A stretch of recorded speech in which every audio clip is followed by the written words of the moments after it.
Hey guys, so let us talk about Locke. He will be getting his FR, but let us start with his BT. So do you need or want Locke's BT? If you want to main him, yes, you do need Locke's BT for him to be better. But overall, Locke as a unit, he is like a jack of all trades and really master in nothing. And everything he does at this point is actually quite mediocre. So his BT provides the team with defense ignore. That is good, and it allows the party to heal back every time their HP pass below 50%. So a lot of you are probably familiar with this due to Rubicante, but do note that Rubicante wasn't the first person who have this gimmick, but because everyone is using it so much, so I'm gonna take Rubicante as a reference. So every time the enemy attacks you and your HP goes below 50%, you automatically heals back up to 50%. So how is this good? This is good only if you have last stand.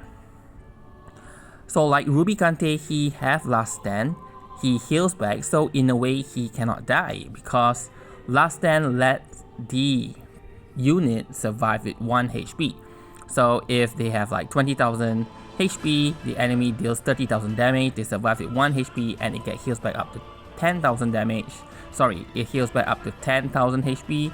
Then the enemy attack another time, bring it back to 1, it heals back to 10. And you will not die technically, unless the enemy has some form of 2 HP dumps in a row. So that does bypass last stand because the first HP dump will bring it to 1 and the second HP dump will then kill the unit.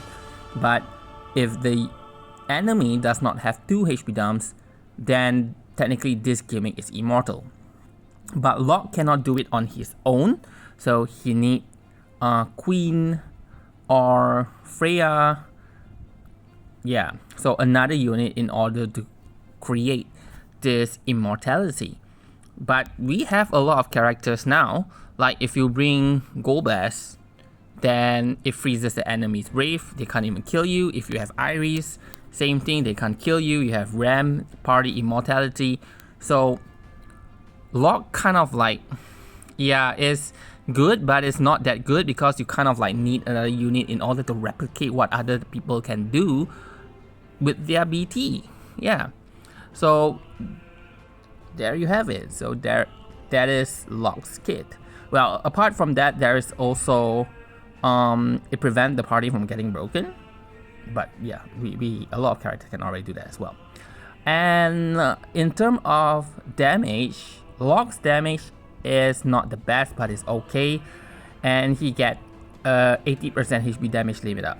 A lot of other characters like Cloud, Squall, they also get this form. So a lot of returning character with returning BT has kind of this going on for them, and honestly it's not really the best solution, but yeah.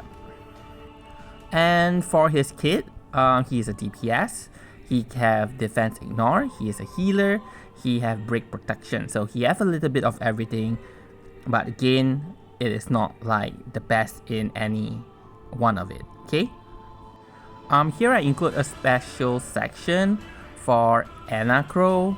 So if you are using Locke and you have Ana with you, so you can actually increase Locke's HP damage limit all the way to 400%, especially on his HP plus if you bring character like Queen or Ursula, making him able to deal 5 million damage per HP dump. If you like that, then you can try it, but again it is not like necessary for you actually to do this. So to me it's more of a fun factor, and if you have Ana already, so might as well. And how would you use Locke? So his FR has 50% HP damage limit up, so that's really good, but his condition is melee and having an active special effect. Not all character has active special effect, and not all character obviously have melee, so it is not to say generic. Actually I would say Locke comes in more like a third slot unit. He's not like the main DPS, nor he is the main support, so he's there for utility, and the only two utility that he provides is defense ignore and break prevention and the healing below 50%. Which again, as I mentioned, I would have bring any other character that have better utility to fill up the third slot. In terms of DPS, his HP dumps from his HP plus is 16 single target. So I would say this is actually really high. With that 50% HP damage limit up from his BT and FR, he actually deals quite a lot of damage from that single attack. But that single attack is inconsistent and you don't have it by demand, you got to set up for it. Thank goodness that we have his LD and FR now that instantly provide us Genji Glove as well as Master Scroll, allowing us to directly use that HP plus. But let us talk about his using Locke in an AoE fight. So knowing that he has 16 HP dump single target, but if you're fighting against two enemies, obviously there's no splash or anything, so it's just 16 HP dumps. It might sound really high, but just take Lena as comparison. So Lena with BT, she does 6 AoE plus 4 AoE follow-up. And against two enemies, that's 20. That's already higher than what Locke does. Then you have character like even Struggle, who is coming up next, is dealing 4 HP dumps 3 times, so that's like 24. Even Rex is doing more. Who else? Well, there's just a lot of character that does more in a 2 enemy or 3 enemy fight. And if you bring Locke to a single target fight, then it is also not very good because you have to use his LD, then HP plus, LD, HP plus, or FR, HP plus. And his LD is AoE 8 HP dumps. So if you are fighting against a single target enemy, that's just 8 HP dumps. So when you're doing like one turn 8 HP dump, the next turn 16 HP dump, and you average that out, you're doing about 12 HP dumps. Noelle does more. Tifa does 12 HP dumps as well, but Tifa does not have that additional 50% HP damage limit up in her kit. So technically, Locke does hit a little bit harder, but Tifa has an amazing FR that can really nuke the enemy down. So is Locke the best single target DPS? Not really. The best AoE DPS? Not really.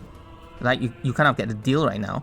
But if you do want to use his BT phase, it's not a problem. He probably can still win a lot of fights, right? I used him quite a little bit after he debuted in JP, and I was actually pretty happy with his kit. I do like to press a lot of buttons, so it kind of felt fun for me. So yeah, but if you really like to use Locke and it is like your favorite character or something, go ahead, use him. You will be able to win Shinryu's, whatever Shinryu that we will be getting. It won't be difficult except for Area 8, but that is another thing. So overall, Shinryu won't be very difficult, so it's more than okay to use Locke in your fight. Anyway, if you do want to use his BT phase, I would suggest to get a use of Genji Glove and Master Scroll. So get it ready, your HP plus ready. So by the time when you enter his BT phase, you can start with HP plus. Okay, but here I would actually recommend, yeah, you maybe should start with EX, because the EX doesn't cancel off his HP plus. I kind of get that confused, which is why I written HP plus first. But I think you should start with EX, then you use HP plus. So now HP plus is gone. Then you use LD to regenerate it. Then you use HP plus, FR, HP plus, BT finisher. Alright, so you can use up to 3 16 HP dumps, HP plus in Locke's BT phase. For Crystal passive, I wouldn't actually recommend anything specific for Locke. And for his overall score, I'm giving him just a 6. So really mediocre in everything that he do. And I guess another weakness that I can mention is he does turn Hawk. You can actually use sneak attack and move in front of the enemy, and that's actually pretty dope back then, but not now because that would be just wasting first time turn. Yeah, so overall, I can straight right up tell you that I'm not chasing Locke. I have him fully built in JP, and that's enough for me. So I won't be pulling for him. Maybe just get his FR, but even if I get his FR, I don't know if I want to max it out, right? Just to save some resource for FE50. Anyway, thank you for watching, and good luck if you're pulling for Locke tomorrow.